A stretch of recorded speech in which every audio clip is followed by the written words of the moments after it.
পাঁচ রাজ্যের ভোটার ডিউটিতে থাকা বিএসএফ কর্মীদের খাবারে এবার একেবারে কড়া বিধি। না কি খাবেন তাতে নয়, বরং কার কাছ থেকে খাবার নেবেন কর্মীরা তা নিয়ে একেবারে সতর্ক বিএসএফ। মুর্শিদাবাদে ইফতার পার্টিতে যোগ দিয়ে শাস্তির মুখে পড়তে হয়েছে 7 কেন্দ্রীয় জওয়ানকে। এবার সেই ঘটনার পুনরাবৃত্তি আটকাতেই একেবারে তৎপর বিএসএফ। ভালোবেসে কেউ ভোটের দায়িত্বে থাকা জওয়ানকে নিমন্ত্রণ করলেন কিংবা খাবারের প্যাকেট হাতে ধরিয়ে দিলেন, আর কেন্দ্রীয় বাহিনী নির্দ্বিধায় খেয়েও নিলেন। বিএসএফ জওয়ানদের ক্ষেত্রে অন্তত এবার আর তা হচ্ছে না।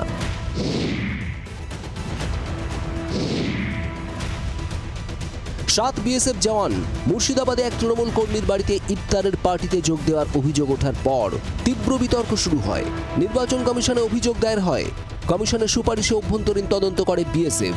7 জনের বিরুদ্ধেই শাস্তিমূলক পদক্ষেপ করা হয়। রাজ্যে ভোট ঘোষণার আগের সেই ঘটনাকে সামনে রেখে এবার ভোটের মুখে সতর্ক বিএসএফ।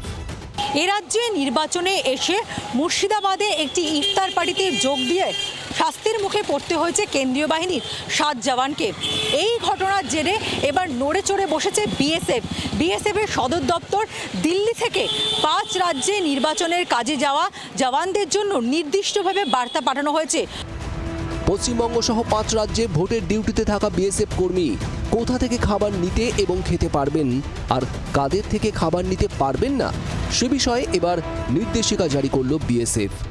সেখানে বলা হয়েছে, ভোটের দায়িত্বে থাকা কোনো জওয়ান কোনো সাধারণ নাগরিক বা কোনো রাজনৈতিক দলের কাছ থেকে খাবার নিতে পারবেন না।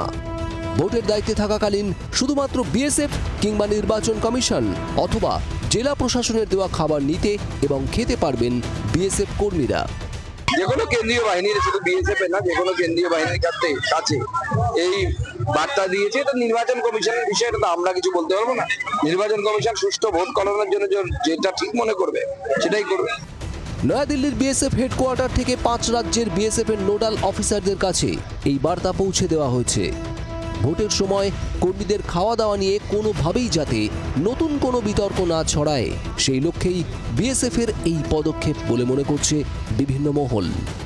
এই ধরনের কোনো খবর যদি পাওয়া যায় বা কোনো ছবি যদি সামনে আসে আর এবং এই নির্দেশিকা যদি অমান্য করা হয় তাহলে বিভাগীয় ব্যবস্থা নেওয়া হবে বলেই বিএসএফ এর তরফ থেকে যে নোডাল অফিসারদের বার্তা পাঠানো হয়েছে সেখানে স্পষ্টভাবে জানানো হয়েছে। ক্যামেরা পার্সন পার্থের সঙ্গে পিয়ালি মিত্র, জি 24 ঘন্টা, হাওড়া। বাংলার আওয়াজ, বাঙালির আবেগ, জি 24 ঘন্টা।